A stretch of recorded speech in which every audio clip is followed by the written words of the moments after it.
Online gambling in general is really a rapidly growing industry, and that's been affecting both adults and young people. Hello, and welcome to the Dr. Suzette Glasner podcast. Don't forget to hit like and subscribe to my YouTube channel if you want to continue to learn from me. Today, we're going to talk about problem gambling, which is something that has been coming up in the news quite a bit as the FBI recently announced the arrest of more than 30 people in connection with a pair of alleged gambling rings on charges of conspiring to commit fraud, money laundering, illegal gambling, and extortion. And among those who were arrested were Chauncey Billups, Basketball Hall of Famer and current Portland Trail Blazers head coach, and Damon Jones, former Cleveland Cavaliers player and coach. The investigations involved an alleged sports betting conspiracy and an alleged scheme to rig illegal poker games. One player agent said, "Surprised they got caught, but not surprised as gambling is happening everywhere." And that's certainly consistent with my experience clinically and my observations and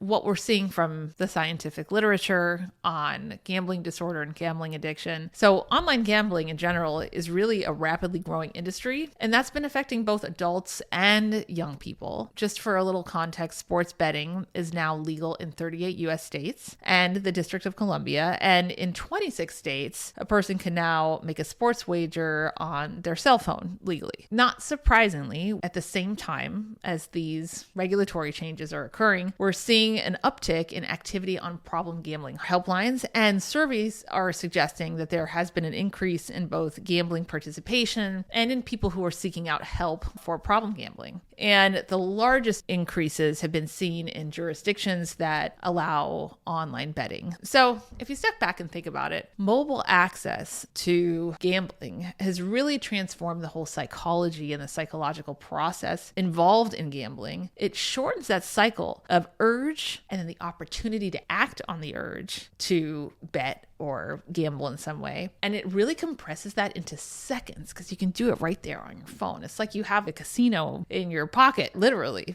And that really amplifies the risk that you're going to escalate that kind of behavior repetitively, very rapidly. And that can lead to gambling addiction and some real financially and personally destructive outcomes from that and consequences. So gambling disorder was actually added to our diagnostic system for mental health disorders in 2013. And that was after there was a growing scientific literature that was really showing that gambling disorder shared a lot of overlap in terms of the behaviors and the patterns of addictive behavior that we see as very well established in relation to drug and alcohol use. It actually is still the only behavioral addiction that is recognized in our diagnostic system for mental health disorders. It's also known as the DSM. So who's at risk for developing a disordered gambling? Because a lot of us have tried gambling, can have fun at a slot machine if you go to Vegas, or just kind of enjoy betting and anything that would be categorized as risk-taking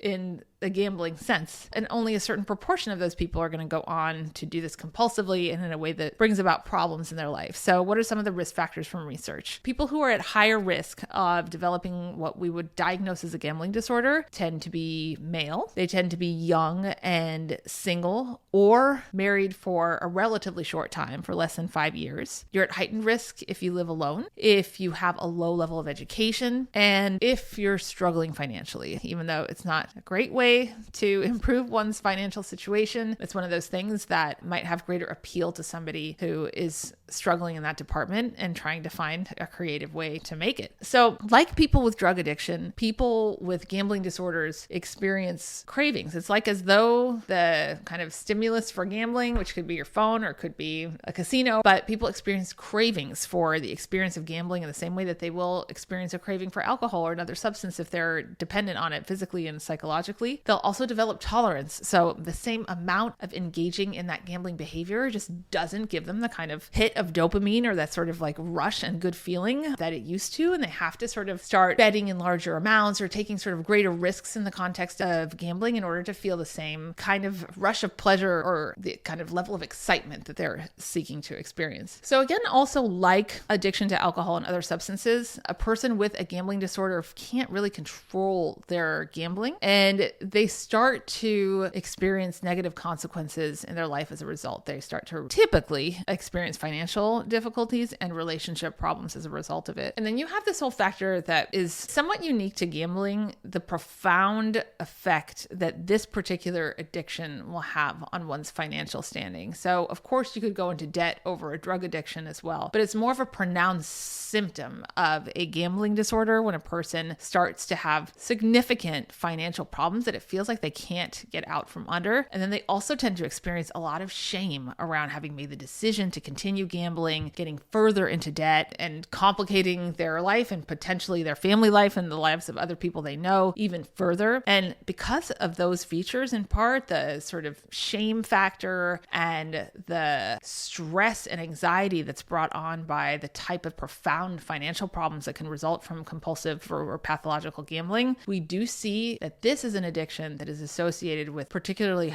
elevated rates of suicidal thoughts and behaviors, as well as completed suicides. So it's actually quite serious for a lot of people. People with gambling disorders often also have overlapping substance use disorders, so that complicates it even more, that they may be also a little bit more impulsive around their gambling and making poor choices because they're doing it in the context of also using alcohol or other substances. And that's also at the same time compounding the impairment in their judgment that leads them to make some of these decisions. And we also know that gambling shares some of the neurobiological kind of underpinnings of other substance addictions. So there's dysregulation of our feel-good chemical dopamine in people with gambling disorders. There's impairment in impulse control, as we also see with drug and alcohol use disorders. And we know that mobile technologies have really transformed the landscape of gambling and gambling disorders in a way that you might think about in parallel with the way that synthetic opioids or synthetic drugs have really transformed the drug landscape over the same period of time. And what I mean by that is that some of these highly potent opioids that have hit the market, like fentanyl, and become easier to access, have accelerated the progression for some people into an opioid addiction in a similar way to what we're seeing with online gambling and the ability to just take your phone out of your pocket or your purse and access this like highly potent experience from a reward sense of the sort of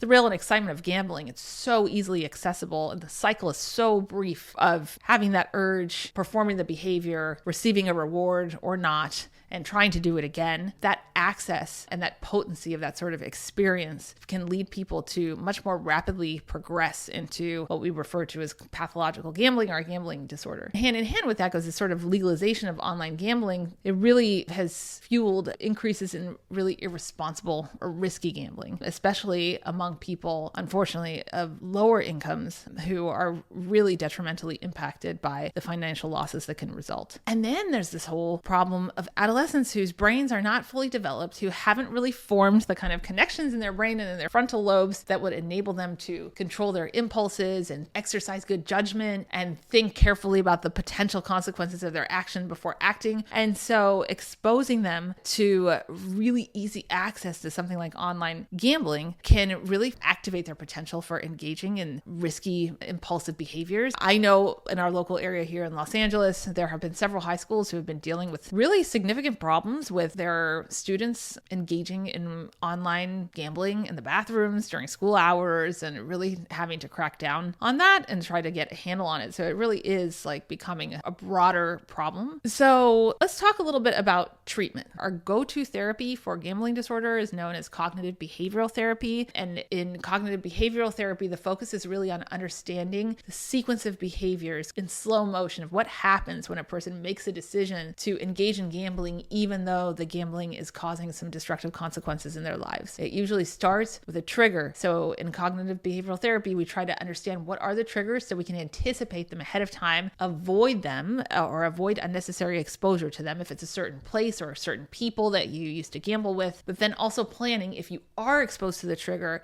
and you do experience an urge to engage in gambling behavior, what are the healthier coping strategies that you can use in order to control yourself and refrain from engaging in that behavior. And when you do that repeatedly over time and you do that successfully, you build confidence that you don't have to act on those impulses. You don't have to act on those cravings. The urge can come and go, and you can make a healthy choice in replacement of the gambling behavior. And as you build that confidence, you start getting better and better at resisting those urges. So that's pretty much what we do in cognitive behavioral therapy. It's a bit more involved than that, but those are some of the basics. And then there are also motivational therapy techniques where a therapist will help an individual to establish what are their core motivations for changing this very destructive behavior so that they can continue to revisit those and when they're experiencing a weak moment, when it's really easy to forget all about it, listing those out and really looking at the pros and cons of including this practice of gambling in your life and reminding yourself consistently with the support of a therapist why you're going to all this trouble to break this habit or create a gap in this behavior so that you can turn the page on this chapter, which, by the way, can be a long chapter, but is a completely treatable one. It typically takes 1 to 2 years for an individual to fully recover from a gambling disorder with effective therapies like cognitive behavioral therapy. So it's a long road, but in the grand scheme of a person's life, 1 to 2 years to restore your life fulfillment, to restore your finances, your health, your relationships, and get back to a normal life, given how destructive gambling disorder can be, is not all that bad. Couples therapy can also be really helpful because this is one of those addictions, although not unique to gambling disorder, all addictions have an impact on the family, but because of the specific destruction to one's finances, that can really impact the family structure in a kind of a unique way. So often couples therapy is really helpful just in terms of the accountability, the commitment of both individuals as a couple to working on this problem together with support. And that also can motivate the person with the gambling disorder to stick with it and stay in treatment, which is super important. Another piece of good news is that there has been some research on different types of gambling, because I'm talking about this sort of shorter addictive behavior cycle with online gambling. And the good news about this 2-year longitudinal study that followed people with problem gambling over time who received treatment was that it didn't really matter whether they were involved in online gambling or in-person gambling. The treatment was pretty much equally effective for both. Finally, we don't have any medications that are FDA approved for gambling disorder, but what's interesting is that the medicines that we have that are effective and that are approved for alcohol use disorder, such as naltrexone, have really the strongest evidence among medication treatment options in their efficacy to reduce the urges to gamble and gambling behavior in some patients. And that's the same thing that we see with alcohol use disorders. Naltrexone effectively reduces cravings for drinking and reduces drinking behavior. So again, some more evidence that there's overlap between these conditions as different forms of addiction. The problem is that we have a pretty low proportion of people with gambling disorders who actually seek help or seek out support groups. It's between 7 and 12%, and that's quite low. So the point I want to leave you with today is that if you see that someone who you care about, or even in yourself, that you're finding it difficult to control how much you're gambling, how frequently you're gambling, if you're finding that you're needing to chase losses or you're needing to gamble more in order to achieve that same kind of feeling of excitement, if you're having financial problems related to gambling, or if it's just interfering with work or you're distracted or other important life roles that it might be interfering with, please reach out. There is help available, and I'll give you the number of a hotline that you can call or text, which is 1-800-GAMBLER, and that's the National Problem Gambling Helpline. They can connect you with local resources and treatments, programs, and or specialists in gambling addiction. But really, anyone with addiction expertise should have a good understanding of what this is and be able to help you, if not routing you to somebody who can help you. I hope you learned something valuable that can impact you or someone you care about, and I look forward to seeing you next time.